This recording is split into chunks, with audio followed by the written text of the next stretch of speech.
आता सकाळचे 5:30 वाजलेत आणि आम्ही गंगा आरती बघायला आलोय। आपण बघू शकतो इकडचा सगळा नजारा। It is very spiritual and very peaceful.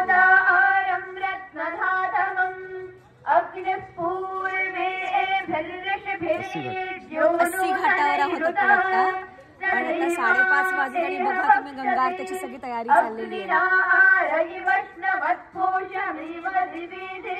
चाललेत आणि देश तसेच विदेशातली माणसं सुद्धा हे बघण्यासाठी आलेत।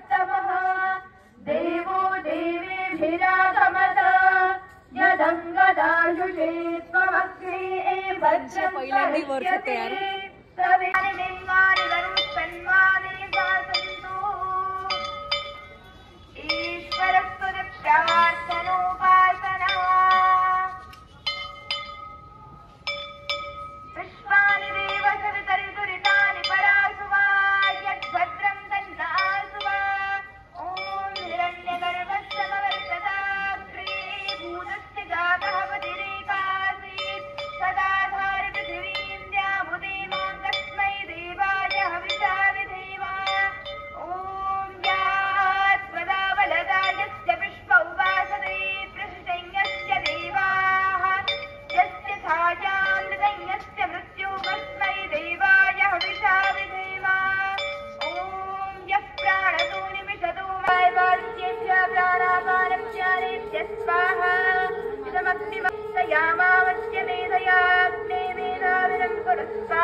मी आता इथे दशाश्वमेध घाटावर उभी आहे आणि आत्ताच मी गंगा आरती अटेंड केली आणि तो मी जसं म्हटलं की एक्सपिरियन्स हा फक्त घ्यावा, पंचेंद्रियांनी ग्रहण करावा असा एक्सपिरियन्स आहे। मी बोलून तुम्हाला सांगून काही कळणार नाही आहे।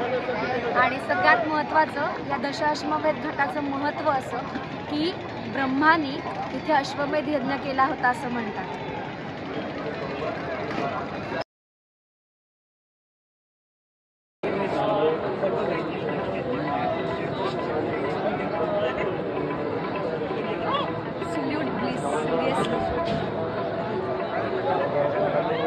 मला काय वाटतंय ना मी हे सांगू शकत नाही आहे। म्हणजे आता मी गंगा आरती अटेंड केली आणि बोलण्यासारखं खरं तर काहीच नाही आहे, फक्त अनुभवण्यासारखं वेगळीच ऊर्जा, वेगळाच स्पिरिच्युअल एक्सपिरियन्स मला हे बोलताना सुद्धा भरून येत आहे। खूप छान, प्रत्येकाने इथे येऊन घ्यावा असा एक्सपिरियन्स आहे।